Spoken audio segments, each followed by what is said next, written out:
We're doing Chapter 13, Association between Variables Measured at the Interval Ratio Level. For this presentation, our group will be looking for a measure of association between the variables of hours per week husbands spend doing housework and the number of children in their household. For our example, we use fictitious data, but actual studies have been conducted, finding that differences between which gender did the most housework depended on who did the reporting. Researchers found that there was no significant difference between men and women in their estimations of how many hours each did housework. Both genders agreed that men spent less hours on housework, but there is a perception that men either exaggerate the hours they spend doing housework or women underestimate the hours of housework that they do. This is significant as it demonstrates that gender roles are not fixed, but are based upon both perception and experience. It also shows that research of any nature can fluctuate depending on who is being interviewed. This divide between our thoughts and estimations shows a flaw in interview research. In order to analyze the data for a measure of association between variables measured at the interval ratio level, there are a number of ways we can compute the formulas needed, both manually as well as using SPSS. First, we will go through the 5-step process and then use SPSS to interpret and analyze our data. Step 1 is understanding a scattergram. A scattergram, like a bivariate table, has 2 dimensions. The x independent variable is arrayed along the horizontal axis. The y, the dependent variable, is arrayed along the vertical axis. Each dot on a scattergram is a case in the dataset. The dot is placed at the intersection of the cases scores on both y and x. The first step is to manually enter your variables into SPSS. Next, click Graphs and select Legacy Dialogs, and then click the Scatter Dot button. Next, select Simple Scatter and click Define. Transfer the dependent variable, hours of housework done by husbands, to the y-axis box, and transfer the independent variable, number of children in a household, to the x-axis box. And then click OK to produce a scattergram. To produce the least square regression line, double-click on the scattergram to open the chart editor. Next, select the element menu and choose Fit Line at Total.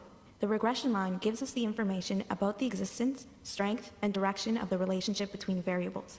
For our example, because our regression line rises from the left of the scattergram to the right, we find a positive association between these variables exists. As the number of children in a family increases, so does the hours per week a husband does housework. 2 variables can be associated if the distributions of y, the dependent variable, change for the various conditions of x, the independent variable.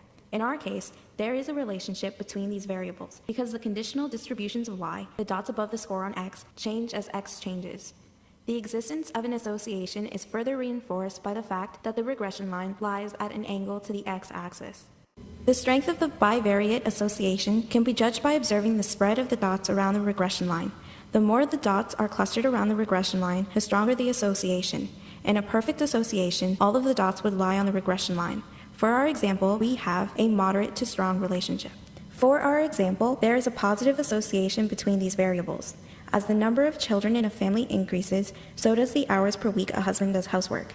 Therefore, husbands and families with more children tend to do more work. This formula defines the regression line, where y represents the score on the dependent variable, a represents the y-intercept, or the point where the regression line crosses the y-axis. B represents the slope of the regression line, or the amount of change produced in y by a unit change in x. X represents the score on the independent variable. If the variables have a strong association, then changes in the value of x will be accompanied by substantial changes in the value of y, and the slope will have a high value. If 2 variables are unrelated, the least squares regression line will be parallel to the x-axis, and the slope will be 0. We can use the regression line to find the predicted value of y for values of x. Once we know the values of the coefficients b and a, we can use the following prediction formula by substituting any value for the x to predict for y. The formula is shown below.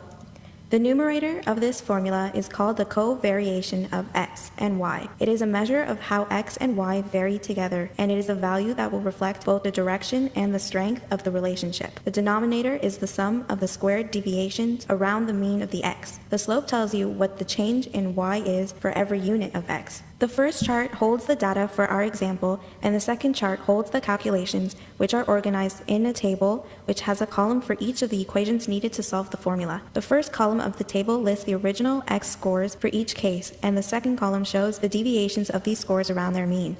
The third and fourth columns repeat this information for the y scores and the deviations of the y scores. The fifth column shows the covariation of the x and y scores.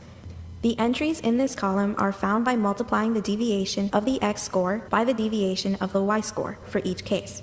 Finally, the entries in column 6 are found by squaring the value in column 2 for each case.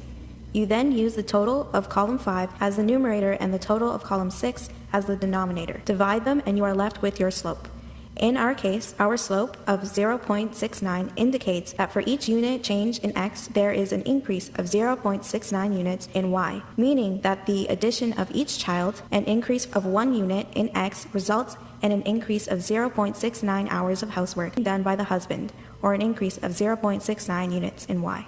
The formula to find the y-intercept is shown. Note that the y-intercept is the point where the regression line crosses the y-axis when x equals 0.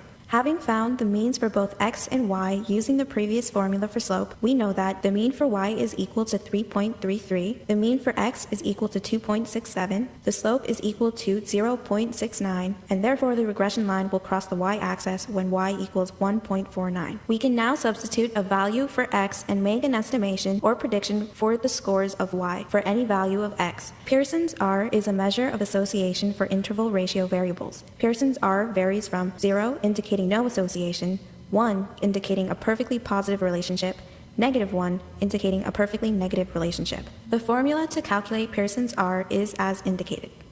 Note that the numerator of this formula is the covariation of x and y, as was the case with the slope formula. The exception now is that you need to add a new column, column 7, in order to find the squared deviations of the scores around their mean.